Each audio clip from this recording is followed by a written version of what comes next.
Vasilis. We are here with Vasilis. We are in the Greek nationals. We just finished like top four. I finished top four maybe. I did top four. It was a 260 player event. 16 people top cut. I finished 13 in Swiss and managed to get to top four. I played the best deck. the best deck. Spoiler. So some of you may know me from Birmingham also. I did top there with, and I did it, but I didn't do deck profile. So here is the one for you today. So starting things off with the extra deck, I play Mirror Jade, 1, Starlight. I am poor, I cannot afford the second one, but... I'm poor also, Starlight. It's mostly because you don't really need a second one. It's not that I'm poor, which I am. I played 2 Albion, mandatory, Rimbram, Titanic Clad Rebellion. These are fully mandatory, you cannot play without them.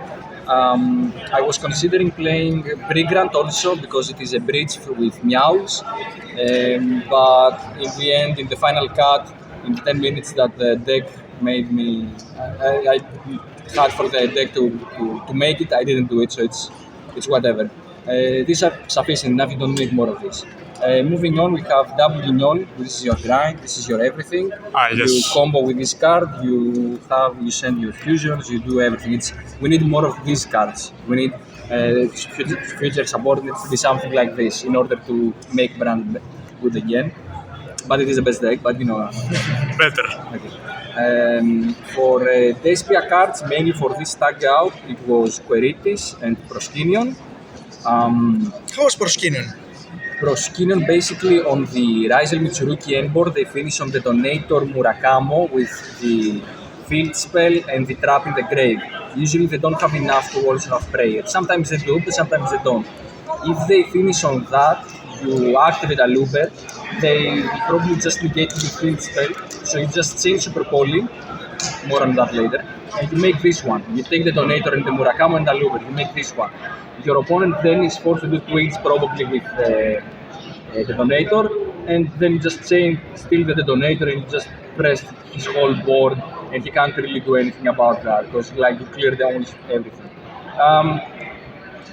This is more for the defense and sometimes for weirdo decays. I sat out to my opponent round 5 or 6, played Mitsurugi pure, and he had a judgment, warning, impulse, the Mitsurugi trap, prayers, and the 3 Mitsurugi monsters, and I just super bowling his monsters. I made this, and then I just made everything 0 and attack for game, and he was really salty, but what can you do about it? Cry about it. Cry about it. Then just super poly targets, and you might be questioning, this is for the Fiendsmith Mitsurugi when they end on Murakamo plus the Desire, and you just take that and you're like, okay, cool. This is also nice because many times you need the draw one for your opponent's turn, and this is cracked right now.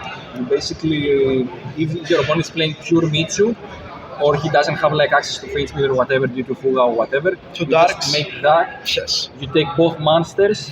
He has to activate prayers to summon back in order to have his trap alive. Then you just activate effect, target his Murakamo to get the negate in order to bait him into thrust. It doesn't matter if he does anything there. What is important is that then you just crash it into Murakamo, or you kill Murakamo, and then he activates the effect in grave to wipe everything, so you take also the trap. So you basically FTK his whole board with just Super Poly and the random discard. Also, it's good against Malice, you just take bodies away, it's more punishment, you get back a looper or like a random Despia or a Quem, you just summon this, banish everything. He already probably has already some of them from banish, so it's FTK for them. Chaos is mandatory, especially after underdraw, you need this card to go Rebellion, Chaos, Pop 2, it's insane, you always make that. And last card is Lad. I made it sometimes, it's good if you go fully uninterrupted to have a backbone endboard piece that just says to your opponent, no, stop, if he has like 3 cards in hand, then he has ways like ice or whatever. We just make that, and he's like, okay, if I lose, go next game. This is the extra deck. Let's go to the main deck now. On the main deck, we play 3 of the best monster of the game, Fallen Valbas, mandatory. 3 of the second fake Fallen of Valbas, which is routed. It is an upstart goblin, and we need it in like 50 cards. I play 50 in main. Double Cartesia, it's pretty standard. I wasn't gonna play 3 because it's 2 bricks, and I like to have it, but not so much. 2 Quem, absolutely mandatory to play 2 with Nibiru and everything. You turbo out both of them really fast, really quick. Kit as an engine requirement, which is obviously to make high spirits also 1 card combo. 3 Aluber, the best normal summon if you don't get hit with impermanent, you just pass. Tragedy for obvious reasons. Double Mercurier, we are on Allure, so we play double Merc. You may ask why I play Allure, because even under Droll and Lancia, I wasn't really giving it much thought, and I was like, okay, maybe my opponent has it, maybe it does not. He better has it, otherwise you need to high roll a bit in order to actually win the games, and that is one way to do it. On the Bestials, we play the 1 Lupelian, absolutely mandatory. 3 Saronid, because it is the best Bestial, no Magna move.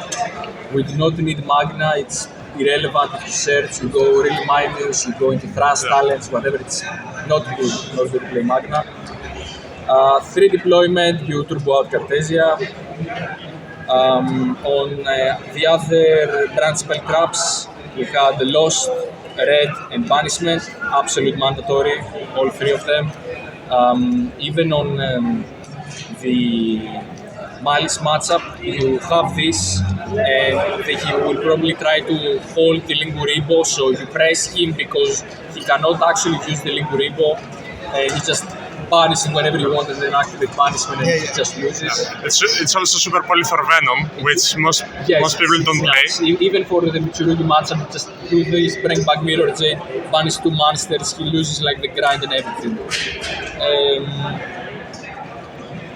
The other branch spells, the consistency ones, which is High Spirits and Brand Opening, absolutely mandatory, you cannot play anything less than that. It's the heart and soul of the deck right now, and we really need a QCR of this. Konami, please. Best card. I don't have to say anything about that, it's the best one. If it resolves, you win. If it doesn't, you win, but you have to actually play the game. Now for the non-engine / hand trap / 3 Fuga, it's mandatory, it also combos with High Spirits. It is the best breaker, considering your opponent will probably not play so much, so you win of that, because he makes a mediocre board, you win of that, it's self-explanatory. 3 Thrust, 1 Talents, because this is also good for going second with duplication, talents for going second to look at hand or going first, it's nuts, it's, you know. And after that, we play the anti-Ash Blossom card, the 3 Allure, which is for high rolling and unbreaking with Albas and stuff. Retribution, absolutely mandatory, and the best card of the event, Super Poly. If you draw this card, you basically win against every deck 100% of the time right now. It doesn't matter if it is Mitsu, Malice, or whatever random bullshit your opponent plays. It is very nice, very good. If it resolves, you just OTK them really easily. Moving on the side deck, and I mean the main deck is kind of standard, but like for like a month or 2 I was playing Branded Synchro and it was really doing well versus Malice, but the Mitsurugi matchup is so tough, and I was like, okay, sure, just play Despia at this moment, and I built the deck list really fast, so I was like, it doesn't really matter so much. I was here for the fans, not top. I did top, I don't know why. So burn time, I went to times 3 times this tournament. Every deck is really slow. It takes so long to play, so you need something for time. And this is one of the best win cons, but it's not enough always. From breakers, I played just these two. I wanted to play a third one, and I was also planning on playing evenlies, but I decided to cut them out. In locals, probably I would play evenlies, but for this big event, I decided to play something else instead of the evenlies. And this back rotate, it clears random bullshit that your opponent has, so you just win from there. No to Malice with these ones, and no to Finsmith with these ones. It is very good, and you need to play them. Sadly, you need to have these hand traps. They are absolutely mandatory. I was thinking of playing main deck these Lineals, but it's not so good in all matchups. 3-draw for all the Mitsu, Rizel, bullshit variants, to just have something to hit them also apart from Fuga, because if they play too much, it takes too long and you just get bored, and I want them to stop playing. And the last card, which was basically I needed a card that basically was a hand trap for all the decks, and it is for game 2, game 3. So I play 3 Dogwood. We are at this time again of the year where Dogwood is absolutely mandatory. This card basically tells your opponent when you have like 15 minutes, okay, you can combo as much as you want, but you lose in time because we have to play a lot and he loses. Or if he plays little, he loses because he just plays control at that point where Branded just overwhelms it. Yeah, this happens all the time right now. It is all decks can play control, and all decks can play like combo FTK bullshit. So you need something to stop them from that. And Fuga doesn't cut it. This one is not enough sometimes. And draw, like I lost games where I had these and the Super Polythrash and I would drew like nothing. And any card of this would just win me the game. Anything else that you want to comment on, like to add? Any shoutouts?